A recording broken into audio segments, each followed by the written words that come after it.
I'm Skip Weiler, president of the Robert Weiler Company, third generation. And I'm Bob Weiler, chairman of the board, second Robert Weiler member. My dad started the company in 1938 after he left Williams Zinn, where he was an industrial broker. And Dad located at 175 South High, which is one building south of town in High Street. And being a residential salesperson for 2 years led me to realize that this was not going to be my long-term profession. So I failed residential selling and needed to move into a different field.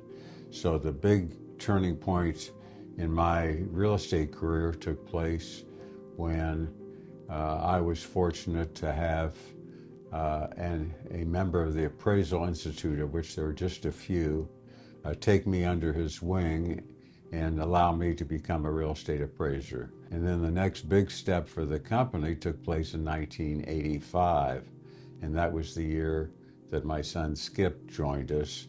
And it was really crucial because we were in need of an active real estate broker, having only one industrial broker named Pat Mears for many years. But up until that time, we did not have an active real estate brokerage company. Our company holds out the acronym ABCD, which is for Appraisal, Brokerage, Consulting, and Development. Our management company wants us to add them, but they don't start with an E, so we brag about the first four. And Skip handles the brokerage, and Melissa Spirit is president of the appraisal office, in which I'm also involved in appraising and consulting. The D part, development, is something that Skip has taken and run with. We've gotten into a lot of active developments, which he'll tell you about, but it began back in 1969 when I was fortunate to form a partnership with Don Kelly and his family. And at that time, Don and his partners owned a lot of land out on Livingston Avenue and Bryce Road that was part of the Walnut Hills Country Club development. Now, that's good. Just to add on real quick on that. Really, our development-wise, the big major ones were in the 70s when you did Bryce Road, Channing Way, assembled all the ground out at the Bryce Road interchange. The next major one you did was in the 90s, 2000s, that's Polaris. And now the next major one you're doing is, or we're doing, is North Star. And so. Right, and in between. Those are the big ones. Those are the big ones, although I would say the Northeast Columbus area where you were able to acquire land out of an estate, I think it was, it turned out to be several thousand apartments just east of the northeast part of the city, just west of New Albany. So our core values over the years have remained very consistent. Honesty and integrity and treating people right, mentality and giving back. And it's just kind of how we grew up. One of the things we're known for is our reputation and our integrity. And as I say often, integrity is non-negotiable. And so I assume when I'm dealing with people that they have integrity, and the ones that don't, I try not to deal with.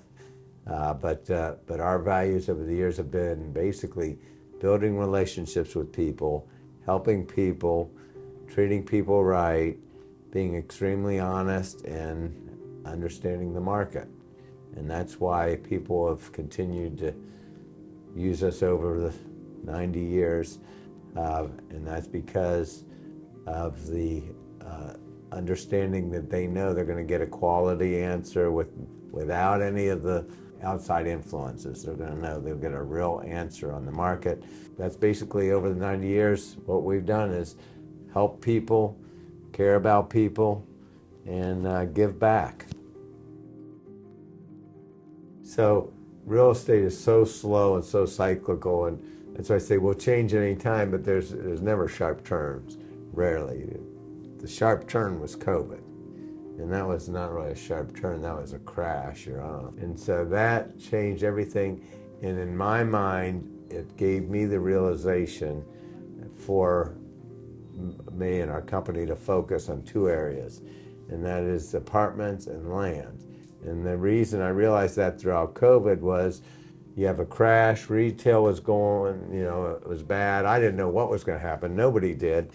But I realized with land, a 2 or 3 year cycle doesn't matter. With land, you're in it for 10 or 20 or maybe longer years. And so a cycle of 2 or 3 years or a recession, those really don't matter because you have to be in land for the long run and you have to weather those COVID issues. And very few people can play in land and invest in land because it takes so much equity and there's not a return immediately. There's no cash flow.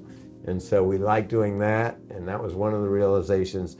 And the other one was nobody moved out of the apartments, nobody quit paying rent during COVID. Everybody still paid rent, but the apartments always stayed full. And so through that, I was like, well, come crisis like that, these are two markets that I think will last long term. And so that's been really, since COVID, my focus and our company's kind of focus, other on the development side. There's a lot of ego wrapped up in the name. The Robert Weiler Company started in 1938, so we'll be approaching 90 years. I'd like to see the name continue, but that's really not so important. What's more important is that we can feel good about what we're doing in the community and can say when we're at the end of the day, we look to the interest of our clients, and I'm hopeful and confident that the next generation will feel the same way. I'll speak for all of us, we love the real estate business. It's been really good to us. It's a fun business. You meet new people every day. Every challenge is different, and which is making it fun, or we should say a new opportunity every day. And I'm hoping the next generation will have that same feeling. I'm not sure about the next generation. I just want everybody who we do work for, whether it's on the sales or the appraisal, just to hopefully feel like we've done a great job and helped them. And really think I want all my clients to think anybody who works for them in our office is a hero, because we do whatever it is for them that makes them think we're heroes.